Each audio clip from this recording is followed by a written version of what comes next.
Good morning, St Mungo's. It's Catherine here. Lovely to see you this morning. Let us see who is here. We have got Linda. Good morning on this dreich day. It is a little bit dreich this morning, isn't it? But a little bit warmer than the last couple of days. So maybe that makes it a bit easier for people to get out and about. It was certainly pretty slippery in Linlithgow on Sunday and on Monday. There was still quite a lot of ice around on the ground. Good morning, Carol. Lovely to have you with us this morning.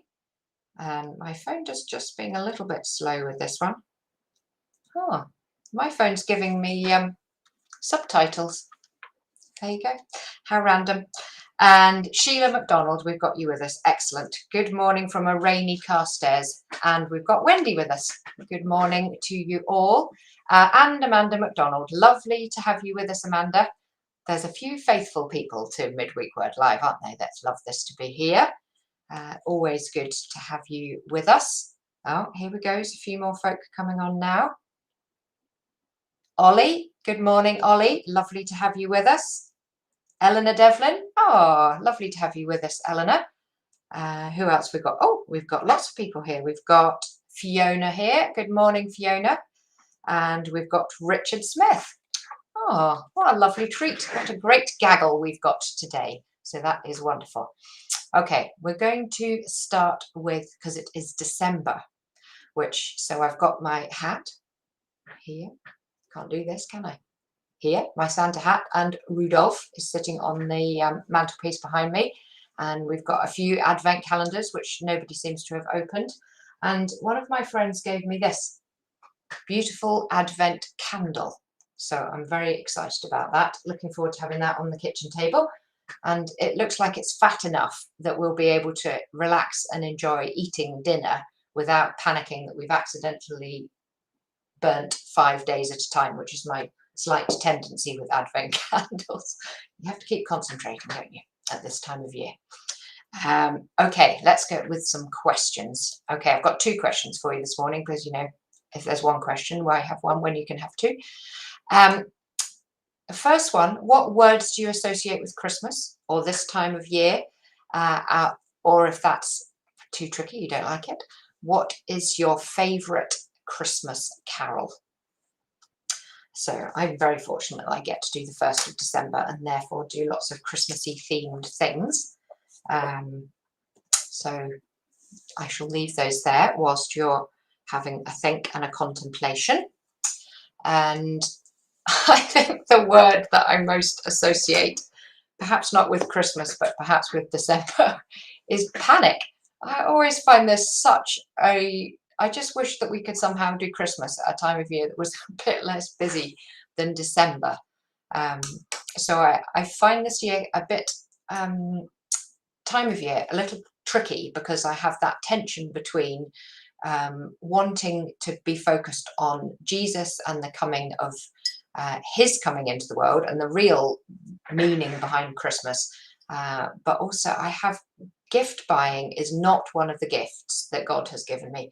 And so this time of year, where there seem to be an inordinate amount of gifts that need to be thoughtfully purchased, is something which causes me a mild state of complete blind panic. And then there's just the busyness of trying to get everything that you normally do in a month done in about 2 weeks, so that you can then relax and have time off over Christmas. So it's, by the time I get to about the 24th of December, I'm absolutely delighted to have got that far. But on the 1st of December, I'm usually feeling, yes, like I am this morning and have been for the last couple of days. But, you know, and then Facebook starts to fill up with smug people saying that they've done all of their Christmas shopping, which clearly is not in the spirit of Christmas if you're doing it in a very calm and relaxed way in September or October. It's all about the panic. So let's see if anyone else has got some slightly more helpful words to associate with Christmas this morning. Okay, we've got Richard Smith. Hark the herald angels sing. It's quite high, but it is one of my favourites, absolutely. Christmas is not complete without Hark the herald angels sing. I completely agree. We've got Anne Laurie with us this morning. Good morning, Anne. Lovely to have you with us. Fiona, Says, I'm with you, Catherine. The word that comes to mind was busy. I know. It would be. I've actually now just started suggesting people that we meet up in January, because December is already feeling a little bit too full. And, you know, January can be a slightly bleak month, so let's fill it up with some fun things. Favourite carol, O Holy Night. Oh, that is a good one. I think I really like In the Bleak Midwinter, which is clearly historically totally inaccurate. But I love all the different tunes that you can sing to it. I think there's at least two. And the last verse it's just got some great words. So if you can get over the fact that it's seasonally incorrect, I think it's well worth singing. Who else have we got here? Carol says, words, excitement, joy, presence, and food. All excellent words and considerably more positive than panic. Yes, there's always a lot of excitement, isn't there? Especially if you've got any small people around you in your life. And food, there is always way more food than is healthy to eat. Joy and presence. And I think, yes, sometimes they can come with family, can't they? Which can be lots of fun at Christmas if you're fortunate enough to have a family that you enjoy spending Christmas with. Ollie says joy and peace. Oh, I don't think peace is a word I associate with Christmas, but I like what you're saying, Ollie. And Advent carol, O come, Emmanuel. Yes, I really love singing carols in December, and I love when they come onto the radio and you can, particularly is it Classic FM, they do a pretty excellent selection of carols and some pretty rare ones that you only ever hear in cathedrals and on Classic FM, but that's good. Reminds me of singing in carol services when I was growing up. What have we got here? And Emma. Oh, come all ye faithful, last verse. Absolutely. Sing, choirs of angels, sing in exaltation. Sing, all ye citizens of heaven above. Glory to God in the highest. Oh, I forgot I can do this. I can actually share them so you can all read them. Absolutely. Another one that is brilliant to sing with a great descant and probably a trumpet or two. They're just such fantastic words, aren't they? Reminding us of the worship and the celebration of Christmas. Okay, we've got another one here. Facebook user. Oh, it's Gail. Good morning, Gail. Lovely to have you with us. Silent Night. I love that one too. I'm not sure if it was a silent night, but I still thoroughly enjoy singing it as a carol. I agree. Wendy has suggested that I should sing all of the recommendations. I shall save you that. But I am looking forward to singing carols at the Livingston Carol service on the 12th of December at the unusual, but I think it could catch on, time of 11 a.m. So, you know, still leaves plenty of the time left, leaves plenty of time in the day for some Christmas shopping later in the day. So maybe that is the time to have carol services. We shall find out. Okay, Sue Davies, lovely to have you with us, Sue. Oh, come all ye faithful, with the descant in the final verse. I used to be able to sing the descant. Now I either have to mime or just go for it, which is unfortunate for the people sitting next to me. But I totally agree. Excellent carol. Okay, Amanda. Rejoice and Emmanuel. Great words to have at Christmas. God is with us. Isn't that just such a phenomenal truth? Song, O Holy Night. Oh, we've got 2 votes for O Holy Night. Excellent. And Lynn Murray says, "Oh, come all ye faithful." Oh goodness, we've got lots of people voting for that one. Oh no, that's the one I've just shown. Here we go. I knew there would be some quality people on this call. In the Bleak Midwinter from Anne. Totally agree, Anne. And Oh Holy Night. That's getting lots of votes as well. So I think that's, I've just been so my book recommendation of the week, which is this one here, which is a Max Lucado. I can't do this mirror imaging thing. Here we go. Because of Bethlehem. This is a book that my friend Moira gave to her godson, who is my son, Rory, and he is not so much into reading books, but I have really thoroughly enjoyed it. So I read it last Christmas, and I started it again on Monday. Short chapters, amusing to read, some deeply profound truths, as Max Lucado includes and always has, and just reminding us of the truths about Christmas. And the chapter I was reading yesterday says God has a face, and if you really want to know what God is like, then you need to look at the person of Jesus. So that is what I'm going to read this December, to help me to focus on beyond the blind panic and to Bethlehem. And then there's an Advent devotional guide at the back, which has got 4 different themed chapters for the different weeks of Advent. So it's got hope, peace, joy, and love. And it's got Bible readings and songs and questions for reflection, and different people's thoughts on those different topics. So that is what I am going to be having a look at this Christmas. If anyone has got any recommendations on Advent themed Bible reading and devotional material, then I would be it'd be lovely to hear from you. So what I have been thinking about in terms of what to share today is all about I don't know, lots of different things I've been thinking about. One, I was thinking about that the Old Testament finishes with the book of Malachi, which I read, which is both about the love of God, but also about judgment and about the importance of our worship and our lives being in alignment with the types of lives that are wholeheartedly committed to God.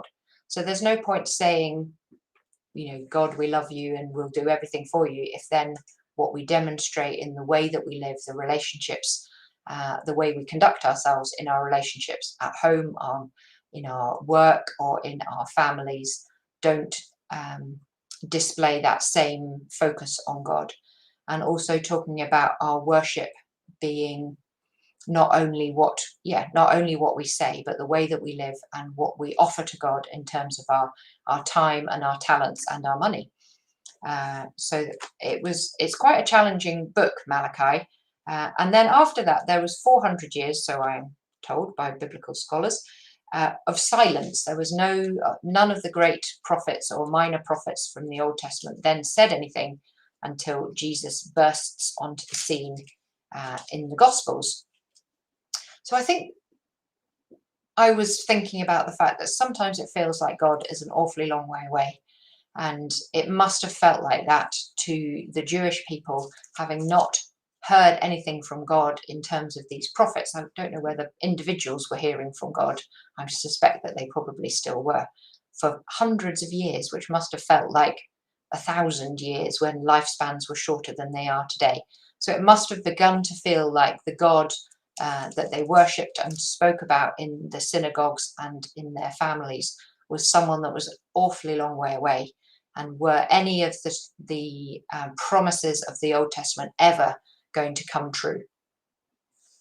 So I think it's completely understandable that the New Testament starts with a whole range of different reactions and responses to the news that Jesus was going to be being born as a baby, and that his mother was going to be Mary, just a humble teenage girl, and that he was going to be God. And that is just, when you read the descriptions of God in the Old Testament, the fact that he came in such a humble and vulnerable way is just totally mind-blowing, isn't it? And I was just thinking about all the different reactions that people had. You've got Mary, who was a little bit confused. How can this happen to me, because I'm a virgin, when she first met the angel Gabriel. But almost immediately, just her faith in, if this is what God is saying to me, then I am going to believe it, and I'm going to give my life to it as an offering, in a way, to be able to allow my body to be a vessel for this miraculous birth of the King of the universe. I mean, it's quite mind-boggling, really, that she was even able to have that reaction. And then you've got Joseph, who doesn't really know quite what to do about his pregnant betrothed fiance, and whether it was better just to divorce her or separate from her, or how he should do what was right in God's eyes, but also what was going to be honourable and kind to this young girl, who he probably didn't know that well, but cared for enough to be concerned for her social standing and what people were going to say about her, as well as his own reputation, which potentially could have been dragged through the gutter. I mean, it was probably a fortunate thing that there wasn't social media at that particular point in time. But then Joseph seems to go into protector mode, doesn't he? He is the person that is looking after Mary, and then also takes Mary and Jesus when he is warned in a dream, and escapes to make sure that they are kept safe. So his messages seem to be about protecting and caring for Mary and Jesus. And you've got the shepherds, who were amazed at this news. And I sometimes think that Jesus chose, or God chose, to reveal the story of Jesus to people whose expectations were less clouded, and therefore were more willing or able to receive the news of the miraculous. And sometimes it's the people that are supposed to know the most whose understanding gets blocked because it doesn't fit with what they thought God or Jesus was supposed to be like. And maybe the shepherds, because they had a simpler understanding, and this miraculous apparition of angels, which would have been pretty convincing that something amazing was happening, even to anyone really, immediately went to say, they stopped doing what they were doing in order to worship Jesus. And sometimes I'm challenged to stop and worship in the busyness of December. And then I was super excited about this one, because the word Advent and the word adventure have the same root, about something that is coming or about to happen. And I quite like action responses, as you know from these Midweek Word Lives. I'm not very good at sitting still and abiding and listening quietly. And I thought, I think I'll probably be a wise man. Not that I am a wise man, but I quite like the idea that this story of Jesus and the revelation of God incarnate would set me off on an adventure and a traveling expedition, because there'd be lots of excitement in that, and you get to see all sorts of different things, wouldn't you? And yes, I quite like the analogy that being a Christian is a life not of sitting in a pew, but a life of adventure. And it starts immediately with these wise and mysterious men who come from the East, and they immediately set off an adventure to find this Jesus that is lying in a stable. And I think I also imagined that the first Christmas would have been full of kind of calm and tranquility, with a few angels, quite a lot of excitement, but generally quite quiet and peaceful, and lots of people sort of gazing adoringly at this uncrying baby in a cradle. And the chapter I was reading in the Max Lucado book was reminding me of the hassles of the first Christmas. There was a census. There was Joseph needing to travel with his heavily pregnant fiance to another part of the world in which they lived, which involved traveling and journeys and dust and tiredness and heat.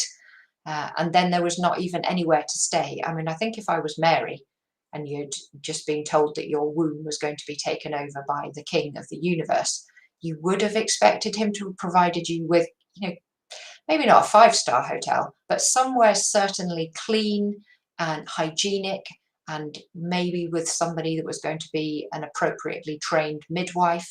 But none of those things happened.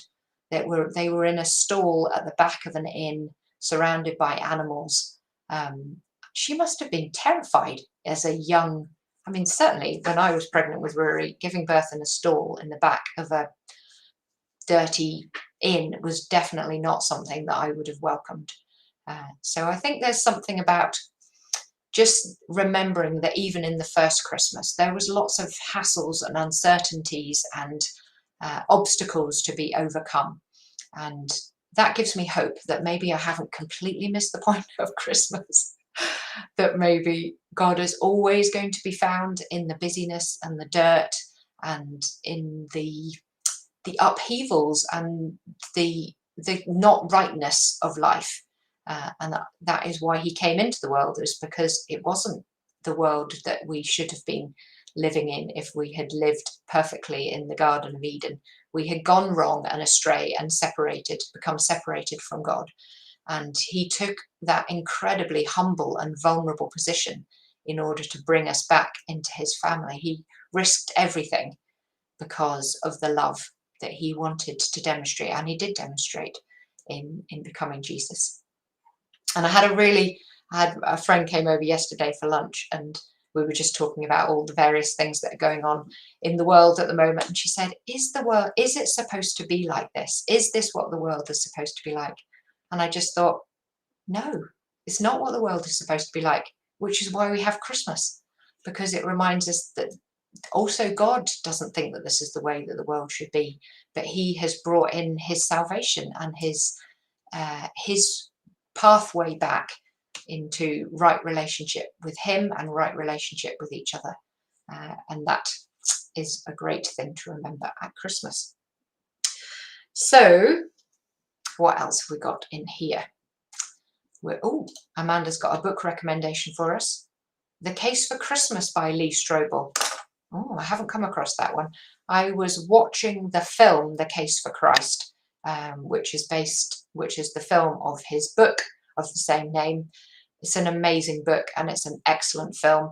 I would highly recommend anyone watch that if they are looking for being reminded about the historical evidence for Jesus and the Bible and the disciples, and how our faith hangs together in a logical framework, as well as being a step of faith. Very excellent, and I'm sure that book is also excellent. Thank you, Amanda. I might need to add that to my Christmas list. And anyone else we got on here? Oh, we've got lots of people joining us, watching us. We've got the Sneddons with us this morning. Lovely to have you with us. We've got Sarah and Kathleen. Very lovely to have you with us on this first day of December. Let us have some notices, because Wendy has sent them to me. It's like the fastest half an hour of the week. Let's hope the rest of December doesn't go as quickly as Midweek Word Live. Okay, Sunday morning, Livingston congregation back at St Margaret's, 10:30.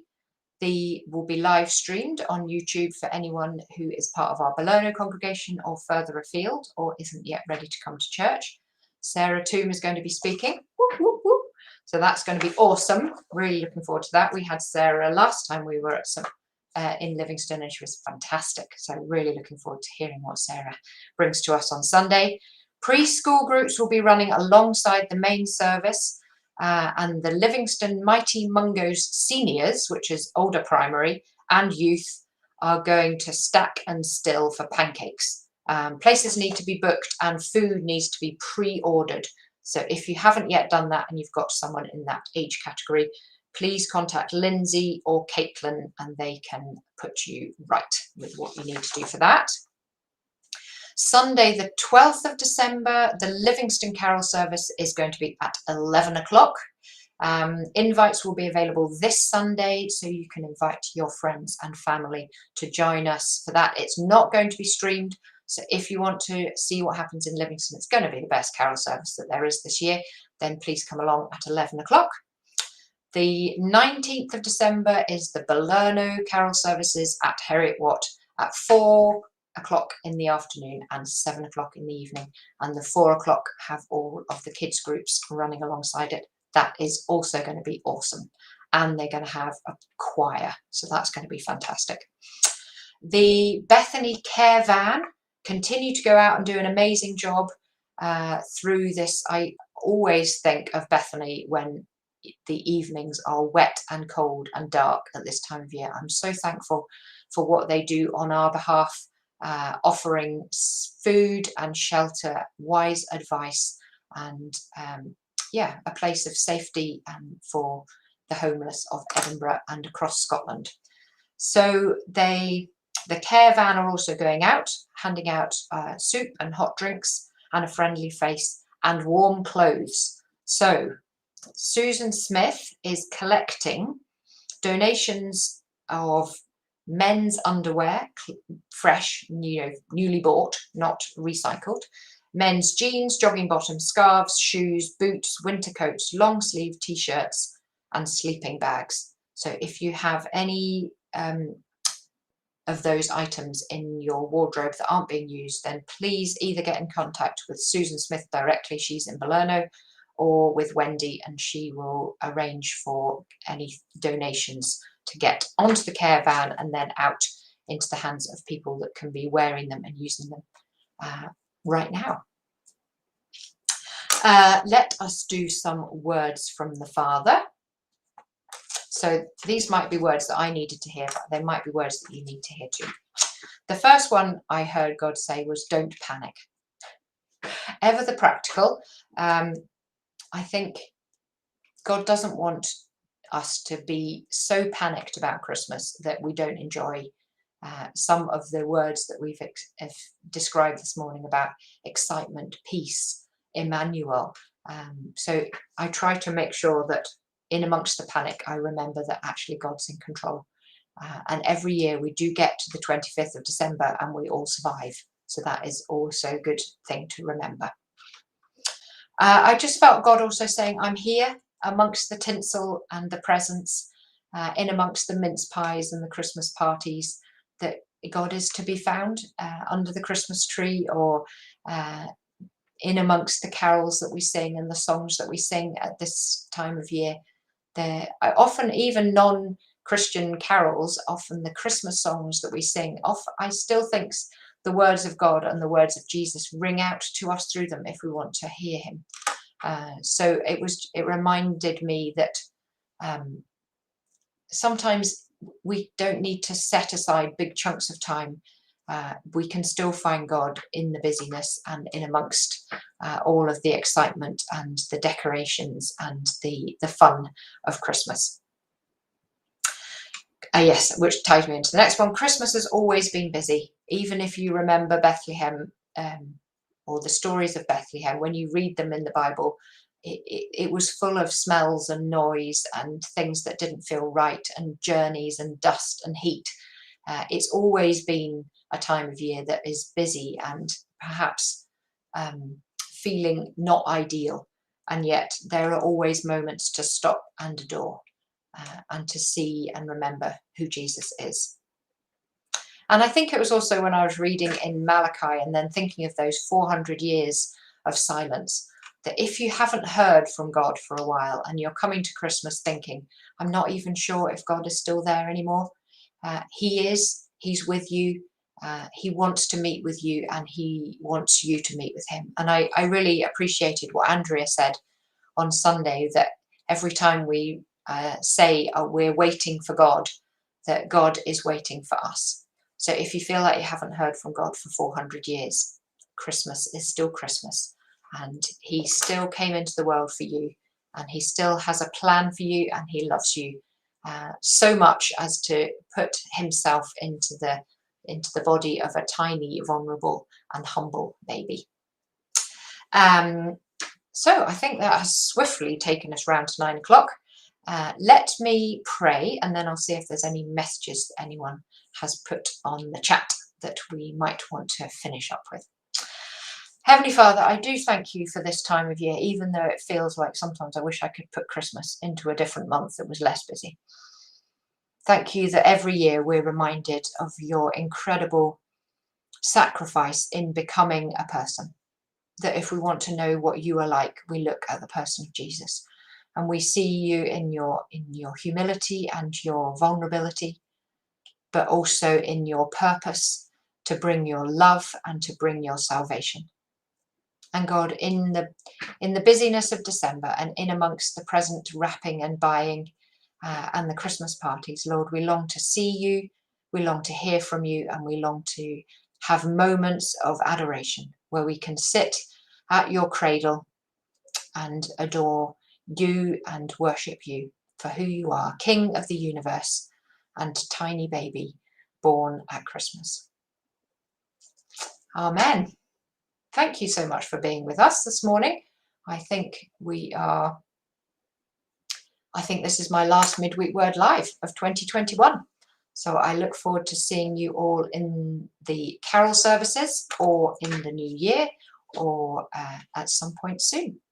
And I can't see any more messages, so maybe I've just become detached from you all, or maybe I've stunned you into silence. Who knows?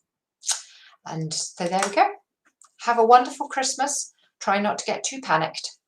And I look forward to seeing you soon. Bye-bye.